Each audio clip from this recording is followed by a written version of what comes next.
அஸ்ஸலாமு அலைக்கும் வியூவர்ஸ், எல்லாரும் எப்படி இருக்கீங்க? Welcome to my channel Shanaf creation. இன்னைக்கு நம்ம தால்ச்சாக்கான ரெசிபி தான் பார்க்க போகிறோம். வாங்க வீடியோக்குள்ளே போகலாம்.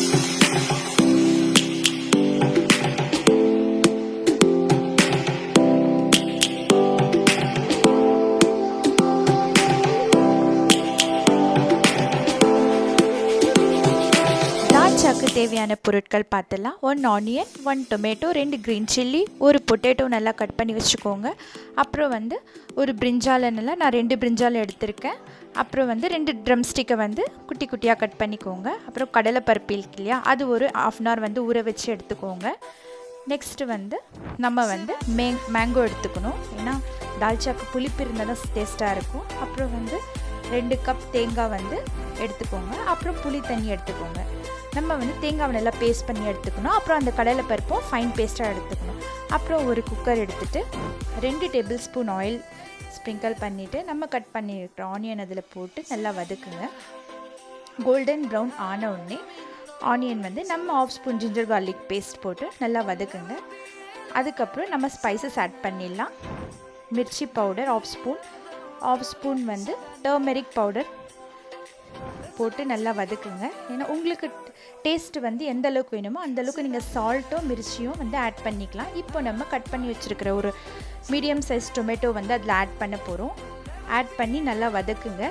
டொமேட்டோ நல்லா மசைற அளவுக்கு நல்லா வதக்கணும். அதுக்கப்புறம் இப்போ நம்ம வெஜிடபிள்ஸ் ஆட் பண்ணிடலாம். நம்ம ஸ்லைஸ்டாக கட் பண்ணி வச்சுருக்கிற பொட்டேட்டோவை ஆட் பண்ணி அதில் நல்லா மிக்ஸ் பண்ணியாச்சு. இப்போ நம்ம ட்ரம் ஸ்டிக்கும் ஆட் பண்ணியாச்சு. அதில் இப்போ பாருங்கள், இப்போ 2 வெஜிடபிளும் சேர்த்து கலர் அல்டிமேட்டாக இருக்குது பார்த்தீங்களா.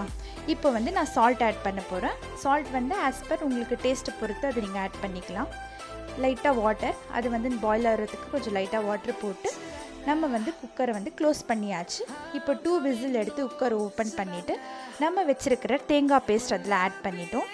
ஏன்னா அந்த வெஜிடபிள்ஸ் பாயில் பண்ணுறதுக்கு ஒரு 2 விசில் கொடுத்துருக்கோம். இப்போ நம்ம இந்த வெஜிடபிள்ஸ்க்கு விசில் தேவையில்லை. ஸோ நம்ம கட் பண்ணி வச்சுருக்கிற பிரிஞ்சாலும் மேங்கோவும் அதில் ஆட் பண்ணி அது ஓப்பன்லேயே பாயில் பண்ணி வச்சுக்கலாம். இப்போ பார்த்திங்கன்னா உங்களுக்கே தெரியும். இப்போ நம்ம கடைசியாக புளி தண்ணி ஆட் பண்ணோம். கொஞ்சம் புளிப்பாக இருந்தால் தான் தால்ச்சா டேஸ்ட்டாக இருக்கும். ஸோ அதுக்கு உங்கள் டேஸ்ட்டுக்கு ஏற்ற மாதிரி புளிப்பை நீங்கள் ஆட் பண்ணிக்கலாம். இப்போ ஃபைனலாக நம்ம கடலைப்பருப்பை ஆட் பண்ண போகிறோம். அதை ஃபைன் பேஸ்ட்டாக பண்ணி வச்சோம் இல்லையா, அதை மிக்ஸ் பண்ணிவிட்டு ஃபைனலாக நம்ம கொரியண்டரை தூவி நம்ம தால்ச்சாவை முடிக்க போகிறோம். இப்போ பார்த்தீங்கன்னா இப்போ நம்ம தால்ச்சா அந்த வேலை இருக்குது. இப்போ உங்களுக்கு கொஞ்சம் திக்காக இருக்கிற மாதிரி ஃபீல் ஆகும். அந்த டைமில் நீங்கள் வாட்டர் ஆட் பண்ணி மிக்ஸ் பண்ணிக்கலாம். நீங்கள் வாட்டரியாக இருக்கிறதும் திக்காக இருக்கிறதும் அது உங்களை பொறுத்து. இப்போ பாருங்கள், இந்த வெஜிடபிள்ஸ்லாம் பார்க்க எவ்வளோ சூப்பராக இருக்குது. தால்ச்சாவே தனியாக தெரியுது பார்த்தீங்களா. இப்போ இது நல்லா பாயில் ஆகணும். ஏன்னா நம்ம 2 வெஜிடபிளை அப்படியே தானே ஓப்பனில் தானே பாயில் பண்ண போகிறோம். அதனால் இப்போ ஒரு 15 மினிட்ஸ் கழித்து பிளேட் ஓப்பன் பண்ணோன்னா இந்த மாதிரி கொதி வந்துச்சுன்னா நம்ம தால்ச்சா ஃபைனலாக முடிஞ்சிருச்சு. இன்றைக்கி நாங்கள் குஷ்கா தான் செஞ்சுருக்கோம். ஸோ குஷ்கா கூட தான் சாப்பிட போகிறோம். ஆக்சுவலி இது குஷ்கா, நெய் சோறு, கிச்சடி கூடலாம், பிரியாணி கூடலாம் வேறு லெவலாக இருக்கும். நீங்களும் ட்ரை பண்ணி பாருங்கள். மறக்காமல் சேனலை லைக்ஸ் பண்ணுங்கள், கமெண்ட்ஸ் பண்ணுங்கள், ஷேர் பண்ணுங்கள், சப்ஸ்கிரைப் பண்ணிக்கோங்க ஃப்ரெண்ட்ஸ். டாடா பாய், அஸ்ஸலாமு அலைக்கும்.